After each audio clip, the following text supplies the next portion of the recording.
नमस्कार। क्या financial services में आपका फिर से स्वागत है।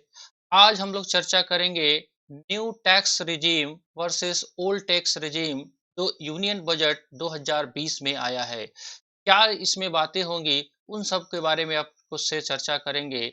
आइए इसको जानने से पहले हम आपको बताते हैं थोड़ा सा 2 मिनट लगा के बजट क्या है और ये कैसे पास होता है और इसका इम्पैक्ट आपके टैक्स पे कैसे आता है। आइए देखिए, निर्मला सीतारमन जी ने 1 फरवरी 2020 को बजट जो 2020 पास किया है, उसमें अपने पास 2 विकल्प इन्होंने रख दिया कि चाहे तो आप इनकम टैक्स पुराने दर से देते रहें या एक नया दर इन्होंने निर्धारित कर दिया है। चलिए, आइए देखते हैं ये कब से लागू होगा और कब के रिटर्न पे आपके ऊपर एप्लीकेबल होगा। देखिए, अगर बजट की हम बात करें, तो बजट जब भी आता है मोस्टली आपको 1 फरवरी को आता है। 1 फरवरी को 2020 का बजट जो आया है 1 फरवरी 2020 को आया है, जिसको हम लोग फाइनेंस बिल भी बोलते हैं। ठीक है, फाइनेंस बिल 2020। अब ये जो बजट आया, ये कब एप्लीकेबल होगा और किस ईयर के इनकम पे आपके ऊपर एप्लीकेबल होगा, उसको एक बार देख लीजिए। कोई भी बजट आपका आएगा, वो आगे के इनकम पे अप्लाई होता है, ना कि पीछे के इनकम पे, क्योंकि सरकार को एडवांस में बताना पड़ता है आपको कि आप आगे जो कमाओगे उसी पे आपका क्या टैक्स का रेट रहेगा, ना कि पीछे पे। तो बहुत सारे लोगों का ये मन में कंफ्यूजन चल रहा था। आज ये वीडियो जो हम शूट कर रहे हैं, जुलाई 2020 में हम शूट कर रहे हैं, और जुलाई 2020 में आईटीआर जो फाइल करोगे आप, उस पे ये एप्लीकेबल नहीं होगा। ये रिटर्न अगले साल, यानी कि जो आप जुलाई 2021 में फाइल करने आएंगे, उसके लिए ये सारा वीडियो बना हुआ है। तो मन में कंफ्यूजन था, उसी के लिए ये वीडियो लेके आना पड़ा। लोगों के मन में डाउट चल रहा था कि ये नया स्कीम पुराना स्कीम पे हम क्या अभी ऑप्ट कर सकते हैं। नहीं सर, ये अगले साल के लिए है, बट आपको जानकारी होना चाहिए। देखिए, हम बात कर रहे थे अभी बजट की।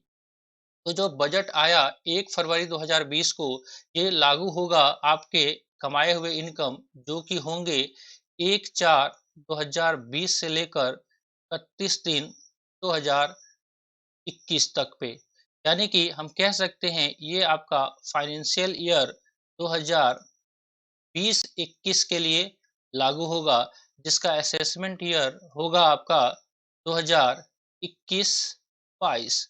ठीक है, अगर आपको कोई भी कंफ्यूजन हो असेसमेंट ईयर फाइनेंशियल ईयर, तो डिस्क्रिप्शन बॉक्स में लिंक दिया हुआ है, आप वहां से जाके उस स्पेशल वीडियो को देख सकते हैं। तो हमारा जो काम है अभी आपसे डिस्कस करना ये कि ये जो नया स्कीम और पुराना स्कीम जो लेके आए हैं, वो कब के लिए लागू होगा। जो आपका इनकम 1/4/2020 से लेकर 31/3/2021 तक का होगा।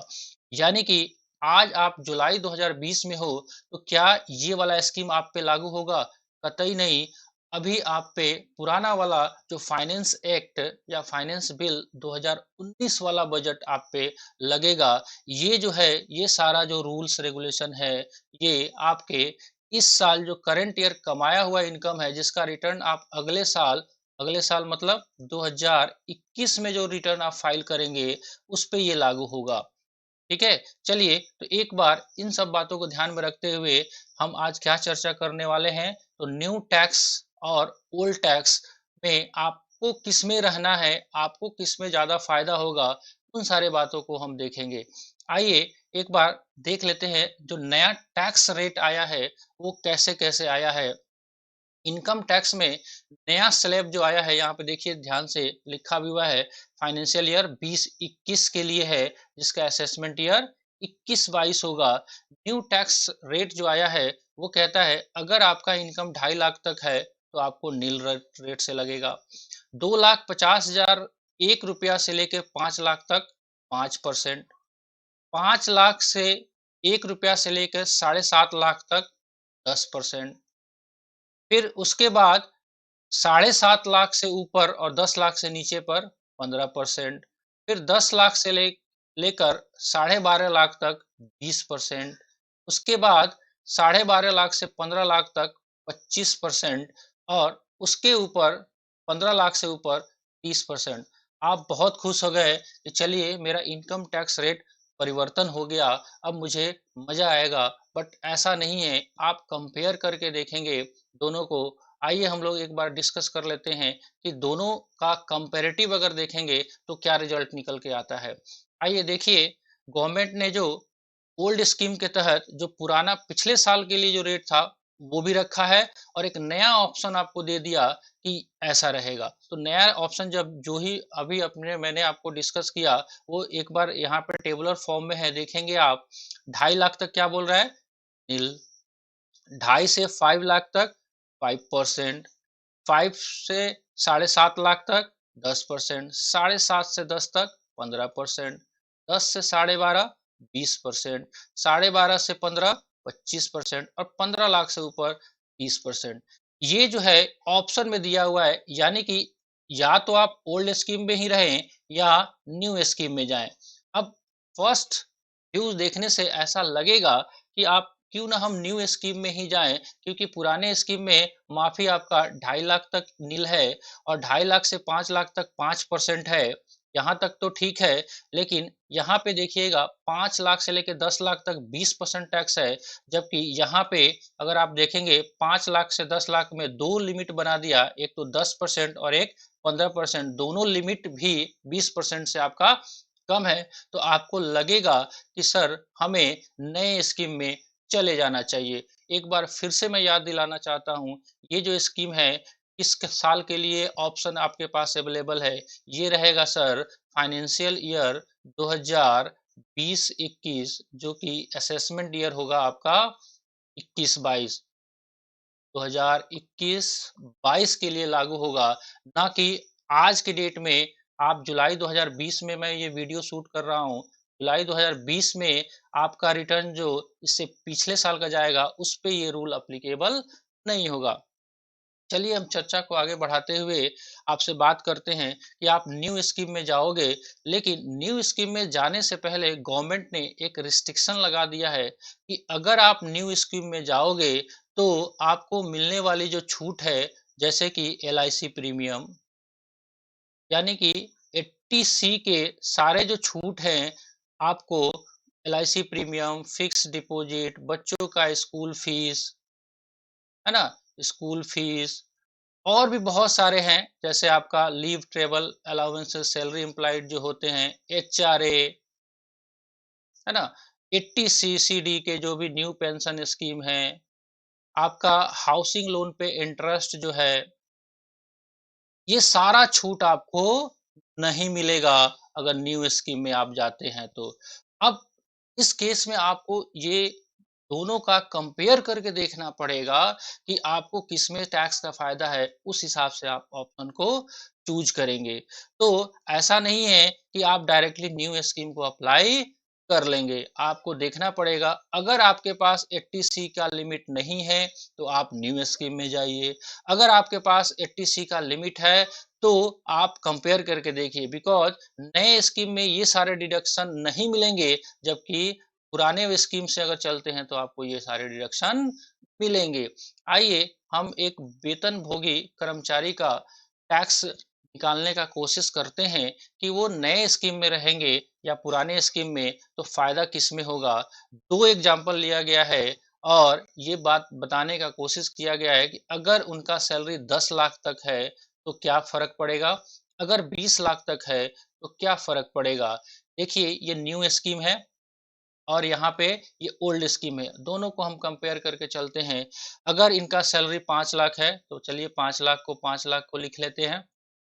उनके पास अदर अलाउंसेस मिल रहा है, जो कि हाउस रेंट अलाउंसेस 2 लाख और उनके पास लीव ट्रेवल कंसेशन 1 लाख और अदर अलाउंसेस भी है उनके पास 2 लाख।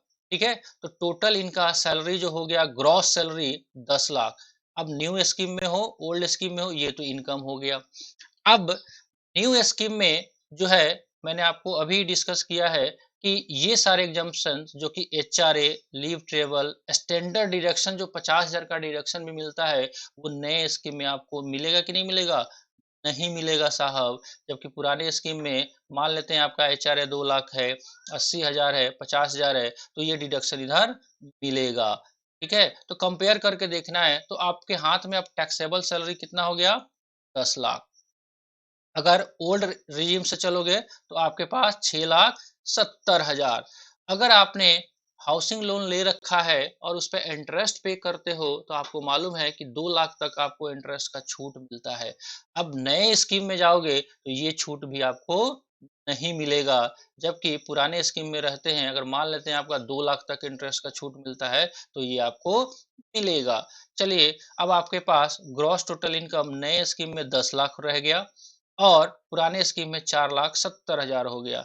अब आपके पास 80C में जो भी डिडक्शंस है, वो देखिए एक बार। अगर 80C में एलआईसी प्रीमियम वगैरह कराया हुआ है, न्यू पेंशन स्कीम कराया हुआ है, एम्प्लॉयर का कंट्रीब्यूशन, एम्प्लॉयी का कंट्रीब्यूशन, वो सारा को डिस्कस करेंगे एक बार। तो नए स्कीम में केवल 80cc 2 का डिडक्शन ये लोग देंगे, बाकी किसी का नहीं देंगे, जबकि पुराने स्कीम में सब आपको डिडक्शन मिलेगा। तो इस हिसाब से देखा जाए तो आपका न्यू स्कीम में आपका सैलरी 9.5 लाख रुपया होगा जिस पर टैक्स लगेगा, जबकि पुराने स्कीम में आपका 2,20,000 है। तो इस पे अगर टैक्स निकाले तो 70,200 रुपया हो गया। अब नए स्कीम में आने के बावजूद भी आपको 70,200 रुपया का टैक्स आपको लग रहा है। हाँ, इसमें एक इम्पोर्टेंट बात ये है कि अगर आपके पास ये सारे डिडक्शन, आपने हाउसिंग लोन नहीं ले रखा है, आपके पास ये सारे डिडक्शन नहीं है, तब आप सोच सकते हैं कि न्यू स्कीम में जाए। ऐसे अचानक से आप नहीं शिफ्ट करोगे न्यू स्कीम में। चलिए एक बार देख लेते हैं, अगर आपके पास 20 लाख का सैलरी है तो उस केस में क्या-क्या हो सकता है। ये सीन देखिए, 20 लाख का 20 लाख हो गया, है ना? बाकी जो डिडक्शन है न्यू स्कीम में नहीं मिलेगा, ओल्ड स्कीम में आपको मिलेगा। सब करने के बाद अगर देखिए आप, आपका टैक्सेबल इनकम जिस पे टैक्स लगना है न्यू स्कीम में 19.5 लाख बनेगा और पुरानी स्कीम में 12,20,000 बनेगा। फिर भी अगर कंपेयर करके देखें तो नए स्कीम में आपको 1,49,760 रुपए का एक्स्ट्रा टैक्स लग रहा है। यानी कहने का मतलब ये है कि अब से अगले साल का रिटर्न जो आप फाइल करेंगे, हर बार अपने कंसल्टेंट के सामने आपको बैठना पड़ेगा और प्रॉपर कैलकुलेशन कराना पड़ेगा कि आपका किस स्कीम में फ़ायदा है। ठीक है? चलिए, इतना बात आपको समझ में आया होगा, होप सो। चलिए एक बार आपको रिवीजन मार देते हैं कि क्या-क्या सिस्टम है अपने पास। आज हम लोगों ने डिस्कस किया new tax regime versus old tax regime. इसमें हम लोगों ने क्या देखा? ये देखने का कोशिश किया कि आपका न्यू टैक्स रिजीम में क्या टैक्स का रेट है, वो मैंने आपको डिस्कस कर दिया। पुराना स्कीम और नए स्कीम का जो ऑप्शंस है, उसमें क्या-क्या बातें आपके पास रहेंगी।